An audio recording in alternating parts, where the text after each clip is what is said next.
সামরিক শক্তি, অর্থনীতি আর বাণিজ্যে যে চীন এখন সারা বিশ্বে রাজত্ব করছে, সে চীনে একটা সময় মানুষ দুবেলা দুমুঠো খেতে পারত না, লেগে থাকত দুর্ভিক্ষ।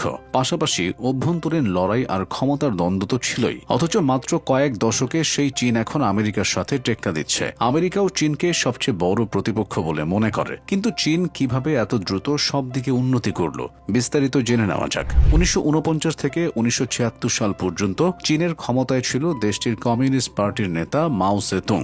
তার শাসনামলে চীনের অর্থনৈতিক অবস্থা ছিল বেশ ভঙ্গুর। এরপর 1978 সালে চীনের ক্ষমতায় আসেন দেং জিয়াওপিং। তিনি ক্ষমতায় এসে চীনের ভঙ্গুর অর্থনীতির হাল ধরেন। তিনি চীনের ভুল অর্থনৈতিক নীতিগুলো ধরতে পারেন এবং অর্থনীতিকে ঢেলে সাজানোর পরিকল্পনা করেন। বর্তমান চীনের যে অর্থনৈতিক সমৃদ্ধি, সেটি শুরু হয় দেং জিয়াওপিং এর হাত ধরেই। তিনি চীনের বিশাল জনসংখ্যাকে দক্ষ জনগোষ্ঠীতে রূপান্তরিত করার পরিকল্পনা করেন। তিনি জনসংখ্যা নিয়ন্ত্রণের জন্য এক দম্পতি এক সন্তান নীতি প্রয়োগ করেন। জিয়াওপিং প্রথমেই কৃষি ব্যবস্থায় পরিবর্তন আনেন। তখন থেকে কৃষকরা নিজেদের পছন্দ মতো শস্য চাষ করতে পারত এবং উৎপাদিত শস্য তারা খোলা বাজারে বিক্রি করতে পারত। ফলে বাজারে প্রতিযোগিতার সৃষ্টি হয় এবং কৃষকরা তাদের উৎপাদিত পণ্যের ন্যায্য দাম পায়। এর ফলে কৃষকদের অবস্থা আস্তে আস্তে উন্নত হয়। এর সাথে সাথে জিয়াওপিং নজর দেন ক্ষুদ্র কুটির শিল্পের দিকে। 1980 সালে ব্যক্তি বিনিয়োগের অনুমোদন দেয় চীন সরকার। রাষ্ট্রীয় মালিকানাধীন প্রতিষ্ঠানগুলো যেসব পণ্যের যোগান দিতে ব্যর্থ হতো, সেসব পণ্যের যোগান দেওয়া শুরু করে ব্যক্তি মালিকানাধীন ক্ষুদ্র কুটির শিল্পগুলো।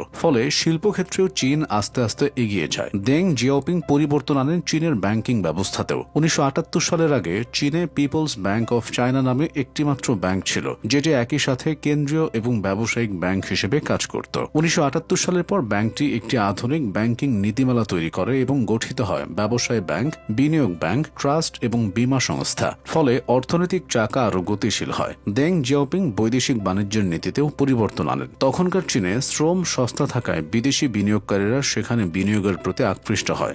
দেং জিয়াওপিং চীনকে আরও বিনিয়োগ বান্ধব করে গড়ে তোলেন। ফলে আস্তে আস্তে কৃষি নির্ভর দেশটির অর্থনীতি শিল্প নির্ভর হয়ে ওঠে। চীনকে বিনিয়োগ বান্ধব করার জন্য চীন সরকার বিভিন্ন জোন তৈরি করে। তৈরি হয় অর্থনৈতিক জোন, টেকনিক্যাল ডেভেলপমেন্ট জোন, উপকূলীয় অর্থনৈতিক উন্নয়ন জোন ইত্যাদি। ফলে চীনের প্রতি বিনিয়োগকারীরা আরও আকৃষ্ট হয় এবং চীন পণ্য উৎপাদন ও রফতানিতে পায় অভাবনীয় সাফল্য। এছাড়াও চীনের সরকার ব্যবস্থা সমাজতান্ত্রিক হওয়ার ফলে আমলাতান্ত্রিক জটিলতা কম, তাই যে কোনো সিদ্ধান্ত দ্রুত কার্যকর করা সম্ভব হয়। এদিকে বর্তমানে বিশ্ব উদ্ভাবনের চালিকা শক্তি হিসেবে চীনের অবিচ্ছেদ্য অংশ তাদের রেয়ার আর্থ মেটাল বা বিরল খনিজ সম্পদ। আধুনিক প্রযুক্তির প্রতিটি স্তরে, যেমন স্মার্টফোন, বৈদ্যুতিক গাড়ি, উন্নত চিপসেট থেকে শুরু করে অত্যাধুনিক বিমান পর্যন্ত এই ধাতুগুলোর প্রয়োজনীয়তা অপরিহার্য।